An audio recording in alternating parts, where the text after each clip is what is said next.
Well,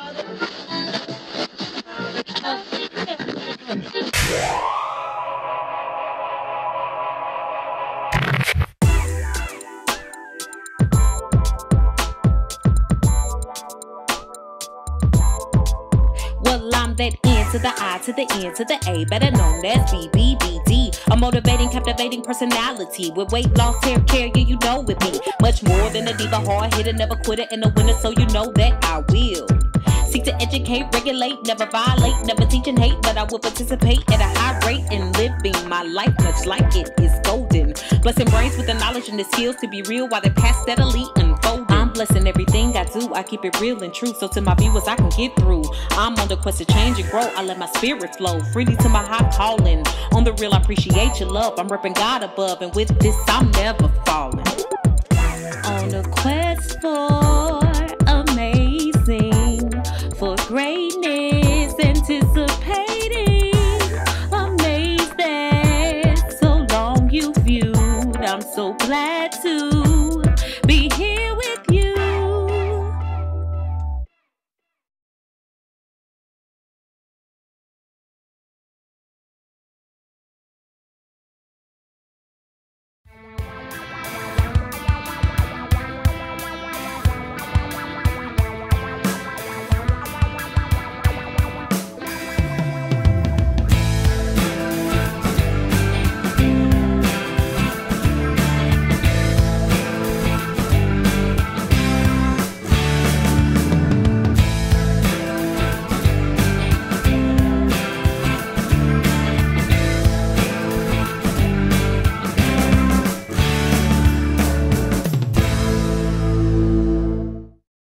Hi YouTubers, it's your girl, Beautiful Brown Baby Doll, and I'm here with the second entry of Chronicles of a Nappy-Headed Professional. And I felt the need to go ahead and double back on this because I got such a positive and warm and strong feedback. So many of you guys shared that video with so many people. The first entry into the Chronicles, which is the fear of failure, overcoming the fear of failure. I really just had to come on back with this one. So this one is going to focus more on, I know the topic here is I'm so stupid. Well, I don't think there's any way nicer to say that. And let me get into what I'm focusing on tonight's presentation. A lot of times in this realm of coming up or becoming a professional or becoming something that you seek and would like to become, you go through feeling stupid. And there's no other way of saying it. There's no nice way to sugarcoat it, but you do. You go through feeling stupid. You go through not feeling as good as your counterparts, not feeling as if you are equipped with the knowledge to do what it is you're there to do. You also sometimes feel discouraged because everyone around you looks like that they're succeeding and you're standing still. As you will remember from my first chronicle, I ended my first year of college with a 0.8 GPA. I didn't even know a 0.8 existed, but somehow I found it because I had never had to study before. And then I'm in this place where I had to study in order to be successful. And many times I felt stupid and I felt like there was no other option but to give up. And really that was a scary thought for me because I knew there was nowhere else to go. I mean, what else was I going to do if I could not even try to fulfill my dreams or try to start to fulfill my dreams? So, what really happened in essence is I had to change my way of thinking. As a nappy-headed professional, first of all, sticking out as a young African-American woman aspiring to be such a higher level professional, I had to make sure that, again, I checked that ego at the door. It wasn't about what I thought I knew. It wasn't about what I was going to know. It wasn't about who I knew. It was about making sure I cultivated and encouraged myself enough to make sure that I could get to the next steps to getting to where I needed to go. that involved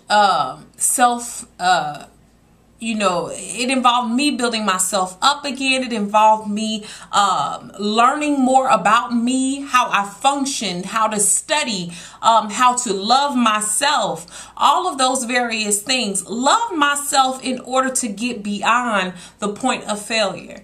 I had to realize that just because I came up with every excuse in the book, it was times where I sat in classrooms and I said, these white kids or these Indian kids or these Asian kids had this and they knew how to do that and they knew how to. And when some of them had some of the same fears and yet they did not let those fears stop them. And what I had to do was learn the formula to not allowing my past failures to predict my future successes. And you all have heard that before, but it's so true to me. Don't allow your past failures to predict your future successes or to prevent them.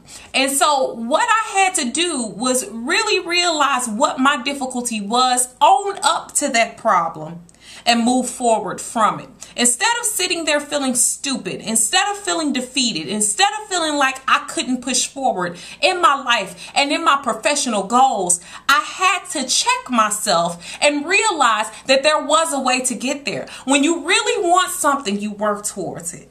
Everything that we want, we desire. You want a new pair of shoes, you want a new hairdo, you want anything. You work for the money to get it and you do it.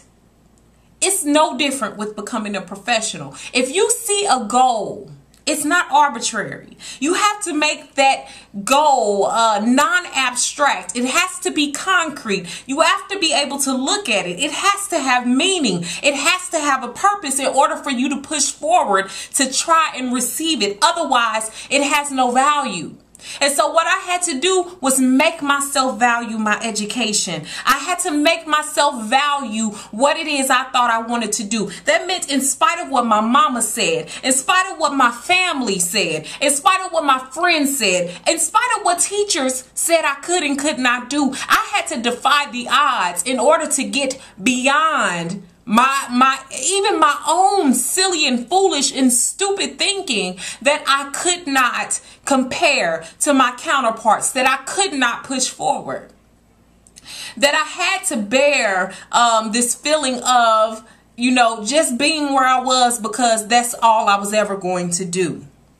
Until you make your goals concrete, until you realize your potentials and encourage yourself, because we look for this validation with everybody, and sometimes a grade won't validate you. Sometimes a teacher ain't gonna validate you, and sometimes your family won't support you. But you have to make your goals concrete, and you have to be able to look at something, and you have to press forward in order to get to that prize that you want.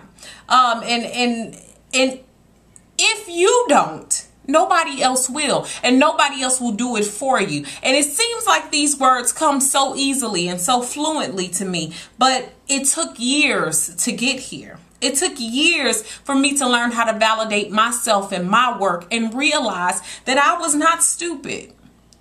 When I came to school, and I don't joke with you all about the whole semi-hood thing, I had learned street smarts. I was a smart girl. I was a very smart girl.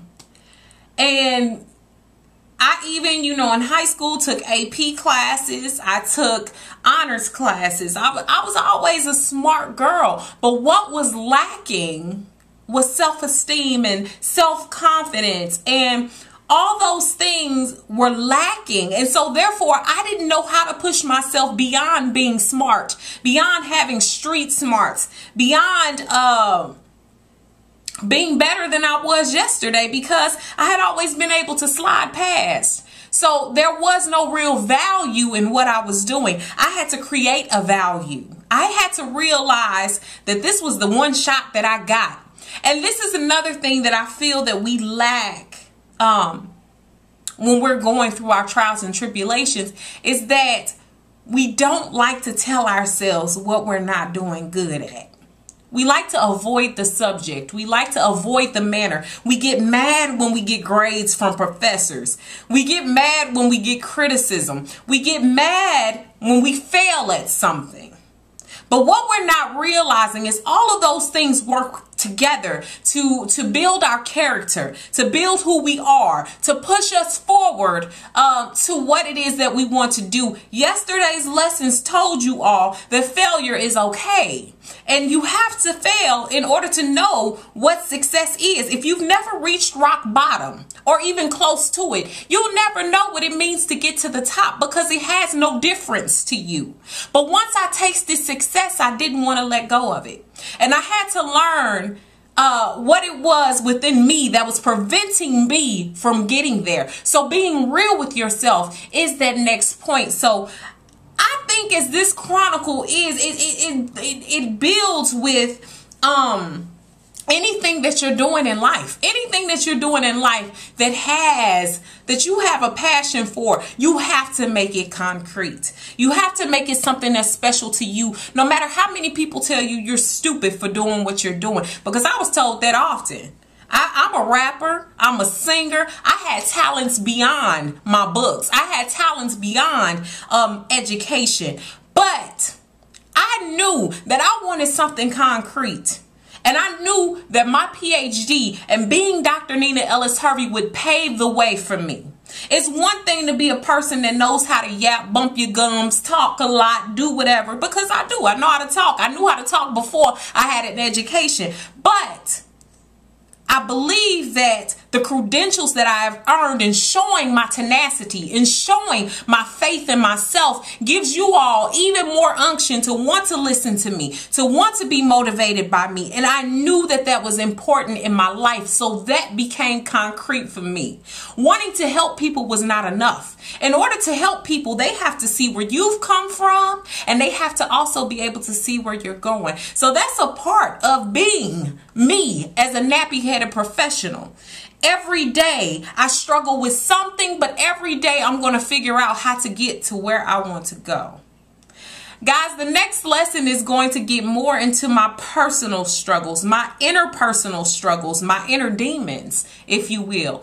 Again, I'm not perfect. I don't sit before you a woman who came from this wonderful, just wonderful silver spoon background. I have come through a lot of things in my life, and I feel that it's only right to share those with you because I didn't let those things prevent me from getting to where I am now. So keep watching, guys. I'm gonna stress more along the way how this gets into my weight loss and into going natural. Why those things became important to me as I was becoming a professional. Because we know, let me say this. I don't care who gets mad at me about this.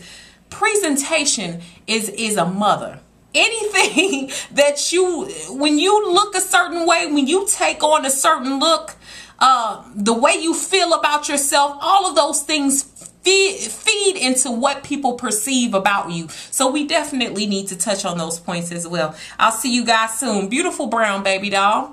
Peace. Also, wait. Chicago, go ahead and come on out on Saturday. I'll see you at the Daystar Center at 7 p.m. I will be there. Curls in Conversation with the main source. So join us. Beautiful brown baby doll. Peace.